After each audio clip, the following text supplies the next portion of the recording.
सबसे राय लेके, मशवरा लेके अगर बढ़े तो देश को अच्छा होगा।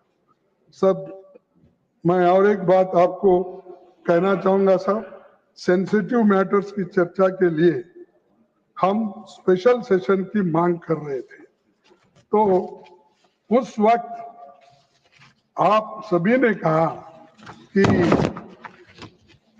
हम इस बात को,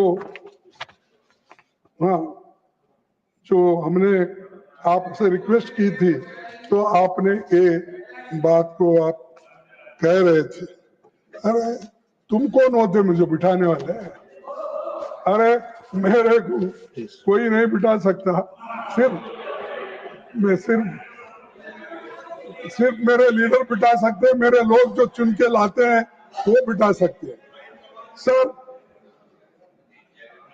सिर्फ अभी 5 मिनट लूंगा आपका। आपकी पार्टी का समय जा रहा है, उससे मुझे कोई आपत्ति नहीं है। ठीक है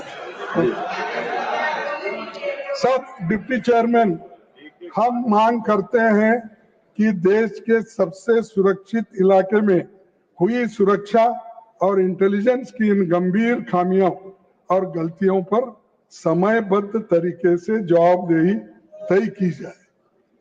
कारगिल युद्ध खत्म होने के बाद उस समय की सरकार ने कारगिल रिव्यू कमेटी बनाई थी, जिसकी अध्यक्षता खुद विदेश मंत्री जयशंकर के पिता के सुब्रमण्यम ने की थी। और उनका ये जो from surprise to recording the Kargil review committee report, ऐसी एक रिपोर्ट तैयार करो, कहाँ गलती हो गई, क्या हो गई, सब कुछ बाहर आएगा। हर चीज को आप छुपाते रहेंगे तो और मामला बढ़ जाएगा।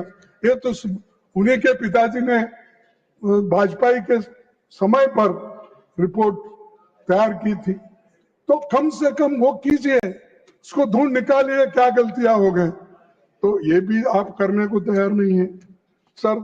दूसरा, मैं आपसे विनती करूंगा कि इस कमेटी ने 15 दिसंबर 1999 को रिपोर्ट दी और 23 फरवरी 2000 को इसे दोनों सदनों में रखा गया।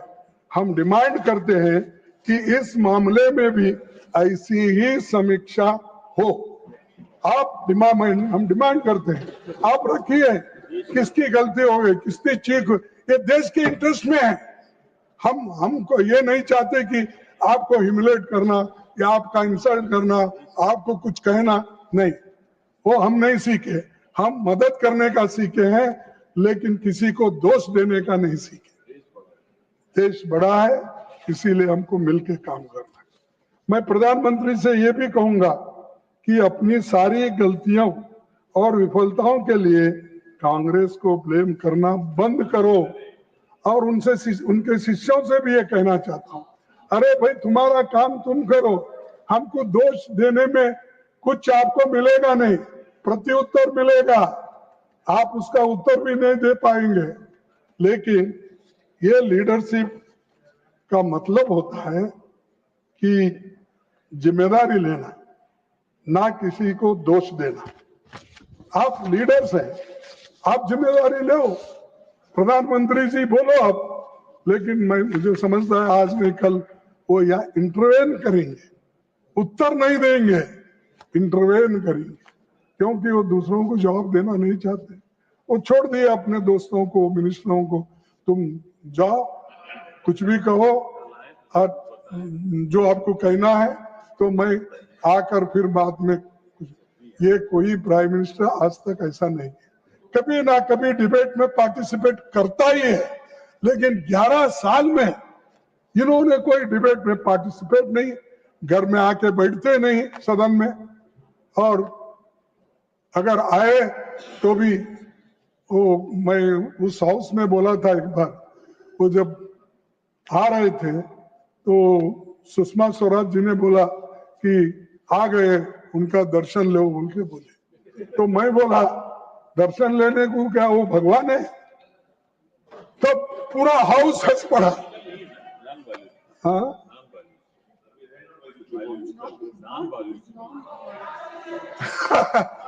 तो ये उन्होंने ये हाउस में ऐसा हुआ, फिर भी वो इनको सबको मालूम है, अपने राजनाथ सिंह साहब को सबको।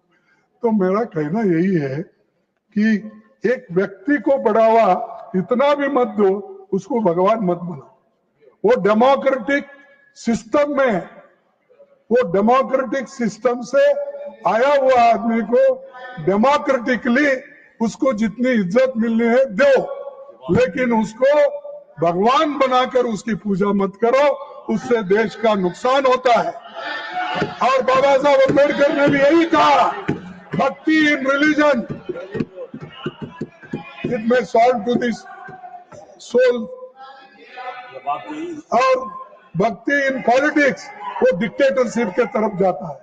तो इसीलिए डिक्टेटर मत बनाओ साहब, आप प्रधानमंत्री बनाए, उसका काम करने के लिए आप मदद करो, लेकिन लोगों को गालियां देने के लिए मत छोड़ो। जैसा हमारे देहातों में बोलते हैं सब, माफ करना, क्योंकि मैं देहाती भी हूँ, सेमी अर्बन हूँ और सिटी का भी आदमी हूँ, मेट्रोपॉलिटन का।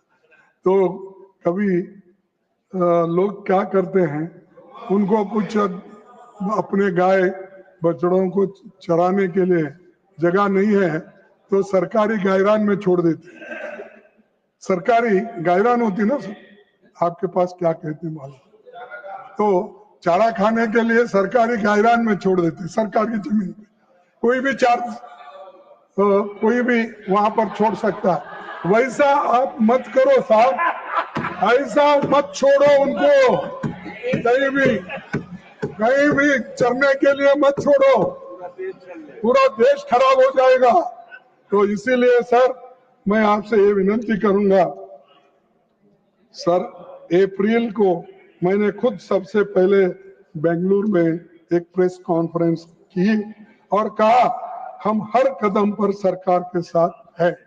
ये हमने कहा, पहला आदमी मैं बेंगलुरु से प्रेस कॉन्फ्रेंस करके 1 घंटे में हमने कहा, क्योंकि हमको देश चाहिए। हम और आप मिलकर अगर बनाएंगे देश को बनता है, लेकिन एक दूसरे को कुचलने का काम करेंगे तो देश नहीं बनेगा और आपका भी नाम इतिहास से मिट जाएगा। भाइयों, सरकार जो कदम उठाएगी हमारा सरकार को पूरा समर्थन रहेगा, ये हमने कहा था, लेकिन सरकार को अपने गिरेबान में भी झांक कर देखना चाहिए कि हम आपके साथ जब चट्टान की तरह खड़े थे तो आप क्या कर रहे थे, आप ये कर रहे थे भारत तैयार है, ये ऐसा फोटो मेरा डालकर आपने प्लीज माननीय खड़गे, आप अपनी बात खत्म करें। 16 मिनट देखिए, आप नियम का कोई पोस्टर और आप नहीं दिखा सकते, फॉलो द नियम। और लीडर ऑफ अपोजिशन से उम्मीद की जाती है कि वो please do not show this things, no please, किसी तरह का पेपर पोस्टर दिखाना मना है, please sir, it will not go on the record. देखिए, नो, हम आपको सपोर्ट कर रहे हैं, आपके पीछे हैं, चट्टान के तरह हम ठहरे हैं, लेकिन हमको ऐसी से नहीं देते हैं, नहीं दिखा तो ये लानत है आप लोगों को। ऐसे लोग देश के, हम 55 साल से गवर्नमेंट में काम किए, बाहर किए, और पॉलिटिक्स में मैं हूं, और 60 साल मैं पॉलिटिक्स में काम कर रहा हूं। 55 साल से मैं हुकूमत में, यानी एमएलए एमपी कुछ ना कुछ आपके आशीर्वाद से मिला है, लेकिन मेरे को ये सजा देते आप, मैं गद्दार हूं, हमारे लोग गद्दार है, ये शर्म आना चाहिए। अगर ये बात रही तो मैं कहूंगा गद्दार आप लोग हैं, जो ब्रिटिश के साथ गद्दारी, देश के साथ गद्दारी की, ब्रिटिशों को सपोर्ट किया, और गद्दारी से आजादी की लड़ाई में आपने कभी हिस्सा नहीं किया। ऐसे लोग बैठकर आप मजाक कर रहे हो और हम की धज्जियां उड़ाने की बात करते हो।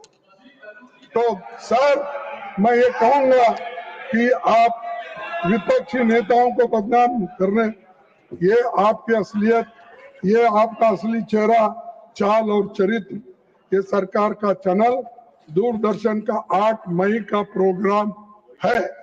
तो इसीलिए जब सरकार का प्रोग्राम ही ऐसा होता है, कितना विष आप में भरा है, कितना पॉइजन आपके इसमें भरा दिल।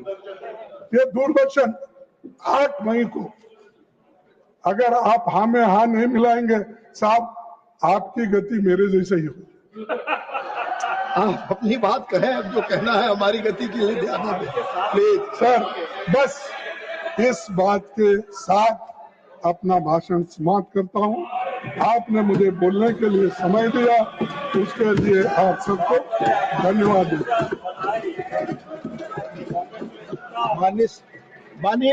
माननीय